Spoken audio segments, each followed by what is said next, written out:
Alappuzha Vandanam medical കോളേജിലെ ശസ്ത്രക്രിയാ പിഴവിൽ സിസ്റ്റത്തെ പഴിച്ച് തലയൂരാൻ ഡോക്ടേഴ്സ്. വീഴ്ചയിൽ ഡോക്ടേഴ്സിന് കൈകഴുകാൻ കഴിയില്ലെന്നും കുറ്റക്കാർക്കെതിരെ കർശന നടപടിയുണ്ടാകുമെന്നുമാണ് ആരോഗ്യമന്ത്രി വീണ ജോർജിന്റെ പ്രതികരണം. വണ്ടാനം മെഡിക്കൽ കോളേജിലെ ഗുരുതര ചികിത്സാ പിഴവിന്റെ വാർത്ത ഇന്നലെ 24 പുറത്തു കൊണ്ടുവന്നതിന് പിന്നാലെ വിഷയത്തിൽ വ്യാപക പ്രതിഷേധമാണ് ഉയരുന്നത്.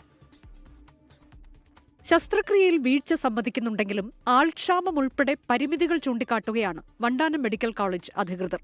കോവിഡ് സമയത്തായിരുന്നു ശസ്ത്രക്രിയയെന്നും ഡോക്ടേഴ്സിന്റെ വാദം. സ്റ്റാഫുകളുടെ അഭാവം കൊണ്ട് നമുക്ക് ഈ ഫ്ലോർ നഴ്സും സ്ക്രബ് നഴ്സും എന്നുള്ള രീതിയിൽ നമുക്ക് മുന്നോട്ട് പോകാൻ പറ്റാത്തൊരു സാഹചര്യമാണ്. അപ്പോൾ incharge sister, setting sister, scrub nurse ഇങ്ങനെയുള്ള രീതിയിലാണ് നമ്മൾ പോയിക്കുന്നത്. എല്ലാവരും ഒരുമിച്ച് എല്ലാ ജോലിയും ഒരുപോലെ തന്നെ എല്ലാവരും അഡ്ജസ്റ്റ് ചെയ്തു പോകുന്നു. കാരണം അത്ര ഷോർട്ടേജ് നിൽക്കുന്ന ഒരു സ്ഥലമാണ്. ഉഷയ്ക്ക് സർജറി നടത്തിയത് ഡോക്ടർ ഷാഹിദയെന്നും അന്ന് യൂണിറ്റ് ചുമതലയുണ്ടായിരുന്നത് ഡോക്ടർ ലളിതാംബികയ്ക്കാണെന്നും മെഡിക്കൽ കോളേജ് അധികൃതർ.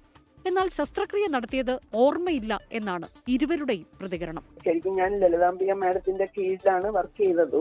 അപ്പൊ മാഡത്തിന്റെ കേസൊക്കെ നമ്മളാണ് ചെയ്യുന്നത്. കൃത്യമായിട്ട് ഇത് ഓർമ്മയില്ല. ശരിക്കും പറഞ്ഞാൽ കറക്റ്റ് അങ്ങനെയാണ്. അവരുടെ ഡിഫിക്കൽറ്റി വരുമ്പോ നമ്മൾ കയറും. മനസ്സിലായില്ലേ? 5 അല്ല 50 വർഷം ജീവിച്ചാലും ഒന്നും സംഭവിക്കത്തില്ല.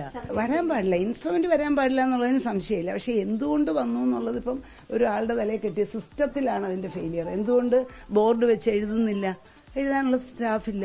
ഡോക്ടേഴ്സിന് കൈകഴുകാനാകില്ലെന്നും കുറ്റക്കാർക്കെതിരെ കർശന നടപടിയുണ്ടാകുമെന്നും ആരോഗ്യമന്ത്രി വീണ ജോർജിന്റെ മറുപടി. ഈ പറയുന്ന വ്യക്തികളുടെ അനുഭവത്തിൽ ഈ പ്രശ്നം ഉണ്ടായാൽ സമ്മതിക്കുമോ? അതിനനുവദിക്കുമോ? എന്തായിരിക്കും ഇവിടുത്തെ സ്ഥിതി?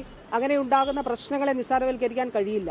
ഈ പ്രൊസീജിയറുകൾ നടക്കുമ്പോൾ പ്രോട്ടോകോൾ അനുസരിച്ചിട്ടുള്ള ആളുകൾ അവിടെ ഉണ്ട് എന്നുള്ളത് ഉറപ്പാക്കി തന്നെയാണ് ചെയ്യുന്നതും ചെയ്യേണ്ടതും. ചെയ്തില്ലെങ്കിൽ ചെയ്യുന്ന ആളുകളുടെ ഉത്തരവാദിത്തമാണ്. അതിൽ വീഴ്ച സംഭവിച്ചിട്ടുണ്ടെന്നാണ് പറയുന്നത്.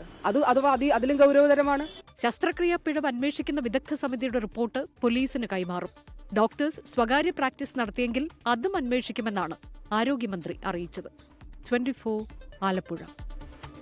ലോകത്തെവിടെയായാലും ഏത് സമയത്തും 24 വാർത്തകളും ഓഗ്മെന്റഡ് റിയാലിറ്റി പാക്കേജുകളും എക്സ്പ്ലെയിനറുകളും വിശദമായി കാണാൻ ഞങ്ങളുടെ യൂട്യൂബ് ചാനൽ നിങ്ങൾക്ക് സബ്സ്ക്രൈബ് ചെയ്യാം.